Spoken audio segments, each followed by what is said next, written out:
സ്വാഗതം പേജ് 10 സ്റ്റോറീസിലേക്ക്. ഇറാനെ ആക്രമിക്കുന്നതിൽ നിന്ന് വീണ്ടും പിന്തിരിഞ്ഞോടിയിരിക്കുകയാണ് ട്രംപ്. ഇസ്രയേൽ ആവത് ശ്രമിച്ചിട്ടും എന്തുകൊണ്ട് ട്രംപ് പിന്മാറി? അതാണ് ചോദ്യം. അതിന് 3 കാരണങ്ങളുണ്ട്. ഒന്ന്, ഉറപ്പായും ട്രംപ് പറഞ്ഞതുപോലെ ഗൾഫ് രാജ്യങ്ങളുടെ ഇടപെടലാണ്. പക്ഷേ എന്തിനാണ് UAE ഉൾപ്പെടെയുള്ള ഗൾഫ് രാജ്യങ്ങൾ ഇറാനു വേണ്ടി ഇപ്പോൾ ഇടപെട്ടത്? അവിടെയാണ് ഇസ്രയേലുമായി ബന്ധപ്പെട്ട് കിടക്കുന്ന നിർണായകമായ ഒരു കാര്യം അവിടെ ഒളിഞ്ഞിരിക്കുന്നത്. പുടിൻ ഷീ കൂടിക്കാഴ്ചയും ഒരു പ്രധാന കാരണമായി മാറി എന്ന് തന്നെ പറയാം. 3 കാരണങ്ങളെക്കുറിച്ചും വിശദമായി തന്നെ ഈ വീഡിയോയിൽ പറയാം. ഇറാന്റെ ആണവ പദ്ധതികൾ പരിമിതപ്പെടുത്തുന്ന കരാറിലെത്താൻ ഇപ്പോൾ നല്ല സാധ്യതയുണ്ടെന്നാണ് ട്രംപ് പറയുന്നത്. എന്നാൽ ട്രംപിൻ്റേത് ഭയം കൊണ്ടുള്ള പിന്മാറ്റമാണ് എന്നാണ് ഇറാൻ മാധ്യമങ്ങൾ വിശേഷിപ്പിക്കുന്നത്. അതേസമയം ചർച്ച നടക്കുന്നുണ്ടെന്ന് സ്ഥിരീകരിച്ച് ഇറാൻ പ്രസിഡന്റ് മസൂദ് പെഷഷ്കിയാൻ രംഗത്ത് വന്നു. എന്നാൽ അദ്ദേഹം മറ്റൊരു കാര്യം കൂടി പറഞ്ഞു. ട്രംപ് തൻ്റെ അനാവശ്യ ആവശ്യങ്ങൾ കല്ലറയിലേക്ക് കൊണ്ടുപോകുന്നതാണ് നല്ലതെന്നാണ് പെഷഷ്കിയാൻ പറഞ്ഞത്. അതായത് ഇറാൻ തങ്ങളുടെ നിലപാടിൽ യാതൊരു മാറ്റവും വരുത്തിയിട്ടില്ല. ആകെ ചെയ്തത് പാകിസ്ഥാൻ വഴി അമേരിക്കയ്ക്ക് പുതിയ നിർദ്ദേശങ്ങൾ നൽകി എന്നത് മാത്രമാണ്. അതിലും ഇറാൻ പഴയ കാര്യങ്ങൾ തന്നെയാണ് പറഞ്ഞിരിക്കുന്നത്. എന്ന് വെച്ചാൽ ട്രംപ് കഴിഞ്ഞ ആഴ്ച ചവറ് എന്ന് പറഞ്ഞ് തള്ളിക്കളഞ്ഞ അതേ നിർദ്ദേശങ്ങൾ തന്നെയാണ് ഇറാൻ വീണ്ടും വെച്ചിരിക്കുന്നത്. അപ്പോൾ പിന്നെ എന്തുകൊണ്ടാണ് ട്രംപ് ഇറാനെ ആക്രമിക്കുന്നതിൽ നിന്ന് പിന്മാറി എന്നതാണ് പ്രധാനപ്പെട്ട ചോദ്യം. ഇങ്ങനെ പശ്ചിമേഷ്യയിൽ ഉരുത്തിരിഞ്ഞ പുതിയ സാഹചര്യങ്ങളെ വിലയിരുത്തുകയാണ് ഈ വീഡിയോയിലൂടെ. ആദ്യം ട്രംപ് ഇറാനെ ആക്രമിക്കുന്നതിൽ നിന്ന് പിന്മാറിയതിൻ്റെ കാരണങ്ങളെക്കുറിച്ച് പറഞ്ഞാൽ, ഒന്നാമത്തെ കാരണം നേരത്തെ പറഞ്ഞതുപോലെ ഗൾഫ് രാജ്യങ്ങളുടെ, അതായത് സൗദി, UAE, ഖത്തർ തുടങ്ങിയ രാജ്യങ്ങളുടെ ഇടപെടൽ തന്നെയാണ്. അപ്രതീക്ഷിതമായ ഇടപെടൽ തന്നെയാണ്. രാജ്യാന്തര രാഷ്ട്രീയത്തിൻ്റെ സങ്കീർണമായ സമവാക്യം വളരെ പെട്ടെന്ന് അവിടെ രൂപപ്പെട്ടു എന്നതാണ് നമുക്ക് ഇതിൽ നിന്ന് വിലയിരുത്താൻ പറ്റുന്നത്. വിഷയത്തിൽ ഗൾഫ് രാജ്യങ്ങൾ അടിയന്തരമായി ഇടപെട്ടതിന് പിന്നിലെ പ്രധാന കാരണം സ്വന്തം രാജ്യത്തിലെ സുരക്ഷ തന്നെയാണ്. മറ്റൊരു കാര്യം സാമ്പത്തിക തകർച്ച ഒഴിവാക്കുക എന്ന ലക്ഷ്യം തന്നെയാണ്. അമേരിക്ക മുൻകൂട്ടി അറിയിക്കാതെ നടത്തുന്ന ആക്രമണങ്ങൾ തങ്ങളെയാണ് കൂടുതൽ ബാധിക്കുന്നത് എന്ന് ഗൾഫ് രാജ്യങ്ങൾ കരുതുന്നു. അത് സത്യവുമാണ്. കാരണം ഇറാനെ എപ്പോഴൊക്കെ അമേരിക്ക ആക്രമിച്ചിട്ടുണ്ടോ അപ്പോഴൊക്കെ ഇറാൻ ആക്രമിക്കുന്നത് ഗൾഫ് രാജ്യങ്ങളിലെ അമേരിക്കൻ കേന്ദ്രങ്ങളെയാണ്. അമേരിക്ക ആകട്ടെ അവരുടെ സൈന്യത്തെയും ഇസ്രയേലിനെയും സംരക്ഷിക്കാൻ മാത്രമാണ് മുൻഗണന നൽകുന്നത്. ഇറാന്റെ തിരിച്ചടി നേരിടേണ്ടി വരുന്നത് തങ്ങളാണെന്നുള്ള അതൃപ്തി ഗൾഫ് നയതന്ത്രജ്ഞർക്കുണ്ട്, ഗൾഫ് രാജ്യങ്ങളിലെ ഭരണാധികാരികൾക്കുണ്ട്. എന്നാൽ അതിനേക്കാൾ ഉപരി ഇസ്രയേലിൻ്റെ നീക്കങ്ങളെ തകർക്കുക എന്ന ലക്ഷ്യമാണ് ഗൾഫ് രാജ്യങ്ങൾക്ക് ഉണ്ടായിരുന്നത് എന്ന വിലയിരുത്തലാണ് വരുന്നത്. ട്രംപിനെ നേരിട്ട് വിളിച്ച് ഗൾഫ് രാജ്യങ്ങൾ നടത്തിയ ഇടപെടലിലൂടെ അറബ് രാജ്യങ്ങളുടെ പരോക്ഷ പിന്തുണയോടെ ഇറാനെ ഒറ്റപ്പെടുത്താമെന്ന ഇസ്രയേലിൻ്റെ കണക്കുകൂട്ടലുകളാണ് തകർന്നു വീണത്. അത് തകർന്ന് തരിപ്പണമായത്. കഴിഞ്ഞ കുറച്ച് ദിവസമായി ഇറാനെ അമേരിക്കയെ കൊണ്ട് ആക്രമിപ്പിക്കാൻ കോപ്പുകൂട്ടുകയായിരുന്നു നെതന്യാഹുവും സംഘവും. അതിനുവേണ്ടി പല ഗൂഢതന്ത്രങ്ങളും അവർ പയറ്റിയിരുന്നു. നെതന്യാഹു യുദ്ധം കൊടുമ്പിരി കൊണ്ടിരിക്കുന്ന സമയത്ത് UAE രഹസ്യ സന്ദർശനം നടത്തിയെന്നുള്ള വിവരം അദ്ദേഹത്തിൻ്റെ ഓഫീസ് തന്നെ പുറത്തുവിട്ടത് പശ്ചിമേഷ്യയിൽ കനത്ത പ്രത്യാഘാതമാണ് സൃഷ്ടിച്ചത്. അതും ഒരു തന്ത്രമായിരുന്നു. ഇസ്രയേൽ കാണിച്ച ചതിക്ക്, അതായത് ഇസ്രയേൽ ഈ വിവരം പുറത്തുവിട്ടതിലൂടെ കാണിച്ച ചതിക്ക് അറബ് രാജ്യങ്ങൾ നൽകിയ കൂട്ടായ തിരിച്ചടിയാണ് ഇപ്പോൾ ഇറാൻ്റെ കാര്യത്തിലെ അറബ് രാജ്യങ്ങളുടെ ഇടപെടൽ എന്ന് നമുക്ക് വിലയിരുത്താം.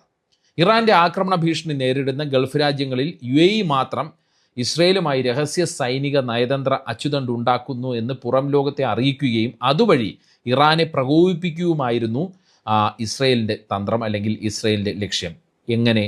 അതായത് യുദ്ധം കൊടുമ്പിരി കൊണ്ടിരിക്കുന്ന സമയത്ത് നെതന്യാഹു UAE സന്ദർശനം നടത്തിയെന്നുള്ള വിവരം നിർദോഷമായ ഒരു ട്വീറ്റിലൂടെ പുറത്തുവിട്ടതിലൂടെ ഇസ്രയേൽ ഉദ്ദേശിച്ചത് അതാണ്. ആദ്യഘട്ടത്തിൽ ഇറാൻ UAEക്കെതിരെ ശക്തമായി പ്രതികരിക്കുകയും ചെയ്തു. എന്നാൽ പിന്നീട് UAEയിലും സൗദിയിലും ഡ്രോൺ ആക്രമണം ഉണ്ടായതോടെ ഇസ്രയേലിൻ്റെ കുതന്ത്രം ഇറാനും ഗൾഫ് രാജ്യങ്ങളും ഒരുപോലെ തിരിച്ചറിഞ്ഞു. ഇതോടെയാണ് ഇസ്രയേലിൻ്റെ ഗൂഢലക്ഷ്യങ്ങളെ തകർക്കുന്ന നിലപാട് സ്വീകരിക്കുന്ന രീതിയിലേക്ക് ഗൾഫ് രാജ്യങ്ങൾ എത്തിയത്. ഇസ്രയേലിൻ്റെ കെണിയിൽ വീഴാതെ സൗദി അറേബ്യയും ഖത്തറും ഉൾപ്പെടെയുള്ള ഗൾഫ് രാജ്യങ്ങൾ UAEക്കൊപ്പം ഉറച്ചു നിൽക്കുന്നതാണ് നമ്മൾ കണ്ടത്.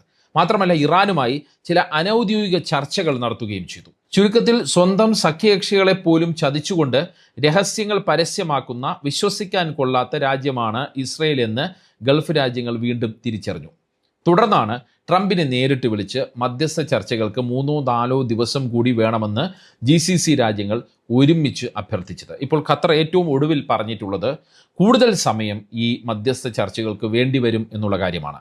ഗൾഫ് രാജ്യങ്ങളിൽ ട്രംപിൽ നിന്ന് വാങ്ങിയെടുത്ത ഈ 2-3 ദിവസത്തെ സമയം ഇറാൻ അവരുടെ പ്രതിരോധം ശക്തമാക്കാനും റഷ്യ, ചൈന തുടങ്ങിയ രാജ്യങ്ങളുമായി കൂടുതൽ നയതന്ത്ര ചർച്ചകൾ നടത്താനും അവസരം നൽകുന്നു എന്നത് മറ്റൊരു കാര്യം. ഇത് ഇസ്രയേൽ ആഗ്രഹിച്ച ആക്രമണ തന്ത്രത്തിൻ്റെ വീര്യം കുറച്ചു കളഞ്ഞു എന്നാണ് യുദ്ധവിദഗ്ധരെല്ലാം വിലയിരുത്തുന്നത്. ട്രംപ് ഇറാനെ ആക്രമിക്കുന്നതിൽ നിന്ന് പെട്ടെന്ന് പിന്മാറിയതിന് മറ്റൊരു കാരണം പുടിൻ ഷീ കൂടിക്കാഴ്ചയാണ്. ട്രംപ് ചൈന സന്ദർശനം കഴിഞ്ഞ് മടങ്ങിയ ഉടനെയാണ് പുടിൻ ചൈനയിലേക്ക് എത്തിയിരിക്കുന്നത്. ട്രംപ് ഇറാൻ വിഷയത്തിൽ അടക്കം ചൈനയിൽ നടത്തിയ ചർച്ചകൾ, ഷീയോട് പറഞ്ഞ കാര്യങ്ങൾ അതറിയാൻ വേണ്ടി തന്നെയാണ് പുടിൻ ഷീയെ കാണാൻ ബീജിങ്ങിൽ എത്തിയിരിക്കുന്നത്. അതുകൊണ്ട് തന്നെ ഈ നിർണായക സമയത്ത് അമേരിക്ക ഇറാനെ ആക്രമിച്ചാൽ അത് റഷ്യയെയും ചൈനയെയും അവർ രണ്ടുപേരും ഏത് രീതിയിൽ എടുക്കും എന്നുള്ള ഒരു കാര്യം പേടിച്ച് തന്നെയാണ് ട്രംപ് ആക്രമണ പദ്ധതിയിൽ നിന്ന് പിന്മാറിയത് എന്നതാണ് മറ്റൊരു വേർഷൻ. ഇറാൻ്റെ ഏറ്റവും വലിയ എണ്ണ ഉപഭോക്താവാണ് ചൈന, നമുക്കറിയാം. റഷ്യ ആകട്ടെ ഇറാൻ്റെ അടുത്ത സൈനിക സഖ്യകക്ഷിയുമാണ്. അതുകൊണ്ട് തന്നെ പുടിനും ഷീയും ഒരുമിച്ച് ഒരു രാജ്യത്ത് ഉള്ളപ്പോൾ ഇറാനെ ആക്രമിച്ചാൽ അതിനെതിരെ ശക്തമായ ആഗോള സാമ്പത്തിക സൈനിക ബദൽ ഇരുവരും പ്രഖ്യാപിക്കുമോ എന്നുള്ളൊരു ഭയം ട്രംപിനുണ്ട്. അതായത് ഇറാന് വേണ്ടി സൈനികമായി ഇടപെടാൻ പുടിനും ഷീയും തീരുമാനിച്ചാൽ ട്രംപിൻ്റെ പദ്ധതികളെല്ലാം പൊളിയും എന്നതാണ് അവസ്ഥ. മാത്രമല്ല, രണ്ട് വൻ ശക്തികളുടെ നേതാക്കൾ ഒരുമിച്ച് ഒരു രാജ്യത്തുള്ളപ്പോൾ വീണ്ടും ഒരു യുദ്ധം തുടങ്ങുന്നത് അമേരിക്കയെ അന്താരാഷ്ട്ര തലത്തിൽ ഒറ്റപ്പെടുത്തും എന്നുള്ളൊരു തിരിച്ചറിവ് ട്രംപിനെ പിന്നോട്ട് വലിച്ചു എന്നും പറയാം. അല്ലെങ്കിൽ തന്നെ നമുക്കറിയാം, യൂറോപ്പ് ആകെ ട്രംപിനോട് പിണങ്ങി മാറി നിൽക്കുന്ന ഒരു സ്ഥിതിയുണ്ട്. ഇറാൻ യുദ്ധത്തിൽ തങ്ങൾ ഇടപെടില്ല എന്നുള്ള ശക്തമായ നിലപാടാണ് നാറ്റോ രാജ്യങ്ങൾ അടങ്ങിയ യൂറോപ്യൻ രാജ്യങ്ങൾ സ്വീകരിക്കുന്നത്. സൈനിക പരിഹാരമല്ല, ചർച്ചയിലൂടെ പ്രശ്നം തീർക്കണം എന്നുള്ള ശക്തമായ നിലപാടാണ് നാറ്റോ രാജ്യങ്ങൾ എപ്പോഴും മുന്നോട്ട് വയ്ക്കുന്നത്. അതുകൊണ്ട് തന്നെ ചൈനയും റഷ്യയും കൂടി നേരിട്ട് പിണക്കി ഒരു നിലപാടിലേക്ക് പോകേണ്ട എന്ന തീരുമാനത്തിലേക്ക് ട്രംപ് എത്തി എന്നുള്ള ഒരു അനുമാനത്തിലേക്കാണ് നമ്മൾ എത്തുക. മൂന്നാമത്തെ കാരണം, ഇറാൻ അമേരിക്കയുടെ നിർദ്ദേശങ്ങളോട് പാകിസ്ഥാൻ വഴി പ്രതികരിച്ചു എന്നത് തന്നെയാണ്. ചർച്ചകൾ കീഴടങ്ങൽ അല്ലെന്ന നിലപാടാണ് ഇറാൻ പ്രസിഡന്റ് മസൂദ് പെഷഷ്കിയാൻ സ്വീകരിച്ചത്. സമ്മർദ്ദങ്ങൾക്ക് വഴങ്ങിയല്ല ഇറാൻ പാകിസ്ഥാൻ വഴി നയതന്ത്ര ചർച്ചകളിൽ പങ്കെടുക്കുന്നത് എന്നും അദ്ദേഹം വ്യക്തമാക്കുന്നു. രാജ്യത്തിൻ്റെ അവകാശങ്ങളും അന്തസ്സും പൂർണ്ണമായും നിലനിർത്തിക്കൊണ്ട് മാത്രമേ ഏതൊരു സമാധാന കരാറിലും ഇറാൻ ഒപ്പുവെക്കൂ എന്നും പെഷഷ്കിയാൻ പറഞ്ഞു. മാത്രമല്ല, US തങ്ങളുടെ അനാവശ്യമായ ആവശ്യങ്ങൾ കല്ലറയിലേക്ക് കൊണ്ടുപോകുന്നതാണ് നല്ലതെന്നും പെഷഷ്കിയാൻ പരിഹസിച്ചു. ഇറാൻ വിദേശകാര്യ മന്ത്രാലയത്തിൻ്റെ പ്രതികരണവും വന്നിട്ടുണ്ട്. വിദേശകാര്യ മന്ത്രാലയത്തിൻ്റെ വക്താവ് ഇസ്മായിൽ ബഖൈ ബീജിങ്ങിൽ പറഞ്ഞതും ശ്രദ്ധേയമായ കാര്യങ്ങളാണ്.